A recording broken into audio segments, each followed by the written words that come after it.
1989 Mark II GT twin turbo, 5-speed model from the factory. Imported it from Japan, South Japan as well. So there's no rust on the car you'd have from a northern Japanese car. I did front Z32 caliper, brake caliper conversion, just 4-pot 300ZX twin turbo calipers, and rotors using adapters this company sells. I can't remember the name. Wheels are staggered G35 coupe wheels with new Kumho tires. Let's see. Yeah, it's pretty much it's all stock. 62,000 miles on the chassis. I think it sat a lot. I had to I replaced the exhaust from the cat all the way back, including the cat, because it was rusted from sitting. I think it just sat under the people's garage or carport for a really long time. So the car has it's a straight hard top. There's no sunroof, so it's rigid.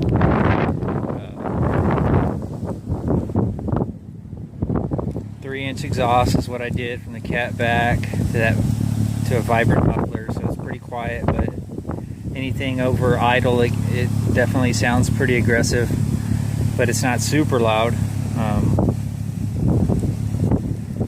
This is the third chassis in the Gx81 chassis lineup. There's the Mark II, there's a Cresta, and the Chaser.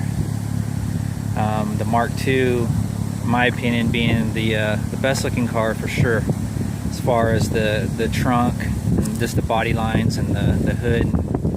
The GT is a pretty rare model out of the Mark II lineup, and it was the second highest or second most expensive model,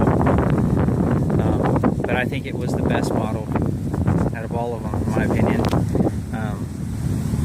It's 5-speed from the factory. It's basically the same thing as the 1989 Toyota Supra twin turbo of the same year. Uses the same engine, 2-liter twin turbo with the W58 5-speed. The car is not completely perfect, which I think my price reflects that. You know, there's marks in the paint. I mean, it's over 25 years old, and I think it's in pretty good shape for over 25 years old, all things considered. I rebuilt the front suspension when I did the brake swap, mainly just the ball joints. The only thing that really needed rebuilt was ball joints and struts and the tie rod ends. So I did that.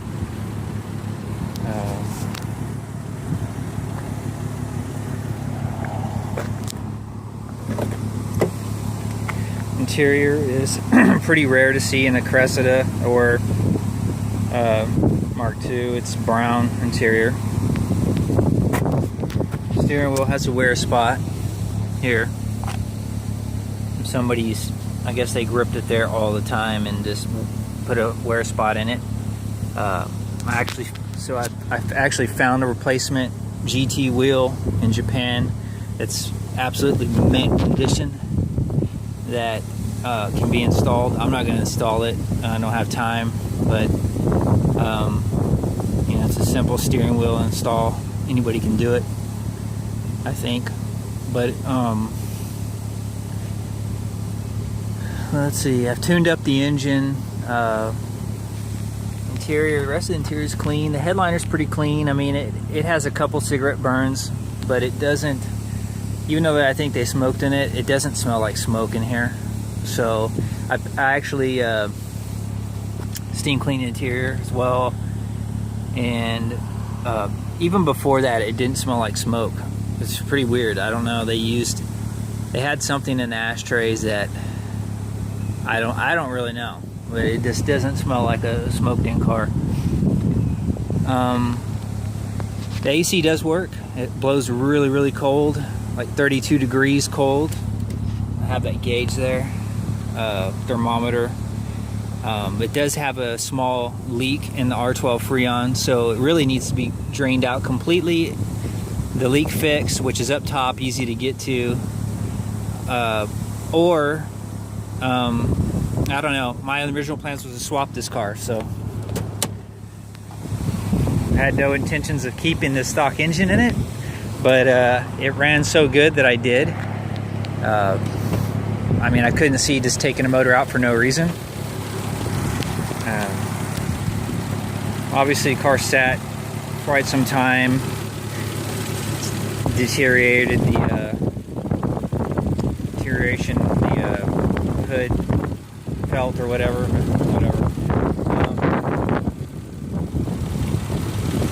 Yeah, I tuned up the engine. Just had some hard to find parts on this older motor. Distributor and the rotor, K&N filter, this drop in. Changed the oil several times to make sure, you know, the oil is clean. Used Toyota filter. Shows the timing belt having been done in Japan recently before I bought it. The water pump looks new. You could drive the car around all over town and the temperature never fluctuates. It always stays nice and cool. It's got new upper strut mounts. I put those in there. It has a factory strut bar, which is rare. It has the front spoiler on the bottom, which is rare. It's an option. And also the rear low mount spoiler like that is the option, and then that's the better looking spoiler out of the two that were offered. I've got some documentation on these cars, a factory brochure, so you can see the options and stuff like that and pricing. But I'll include those with the car, whoever buys it. It's just a really unique car. It's the only one of these in the United States right now.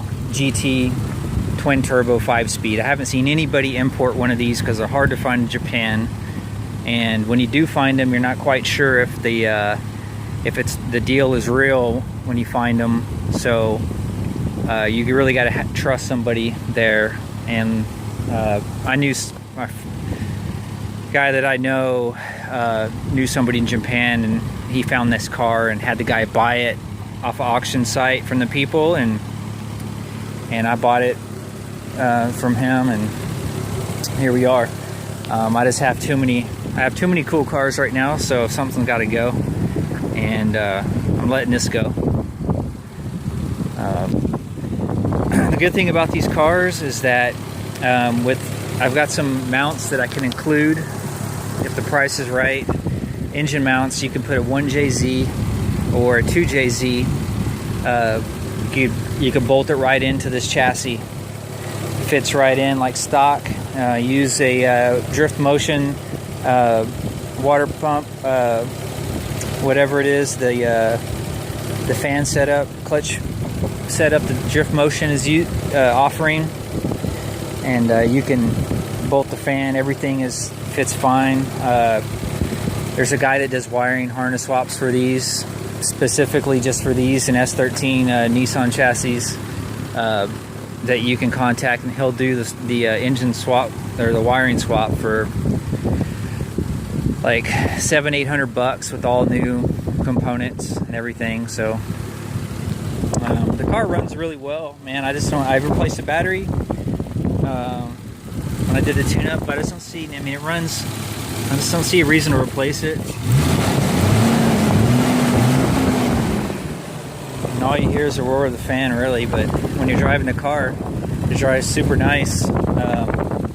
As a daily driver, this engine is fantastic.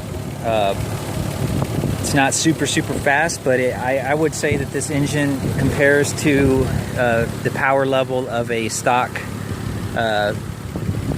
2002 to 2005 Subaru WRX, the EJ20. 220 horsepower. That's what this car feels like. It's 207 PS stock is what they said, but I don't know. I wouldn't doubt it if this car has 220, 225 for sure.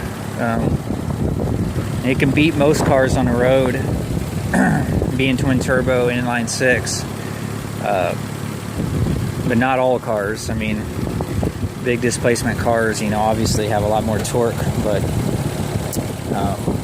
it runs really good, man, for what it is.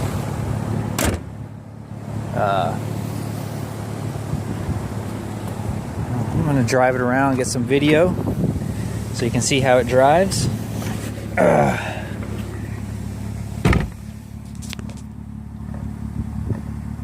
That's where the temp stays all the time. 95,000 kilometers. Idle is perfect. Purrs.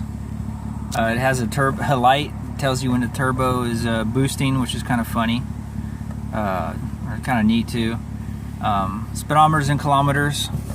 What I thought about doing is just printing out some, using a GPS and printing out some numbers to tell you like the miles per hour conversion. Like 105 is like 65 or something like that, or 62. I can't remember exactly.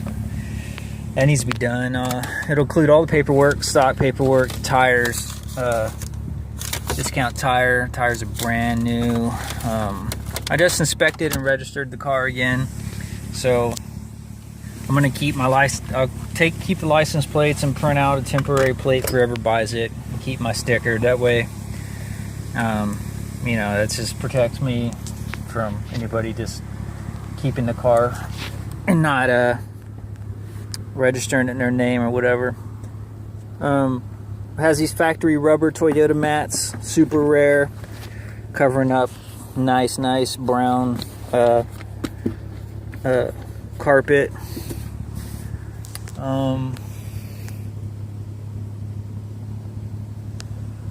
There is no spare. Needs a spare. Just needs a G35 coupe spare. I'm gonna make another video now of driving, so I have two videos.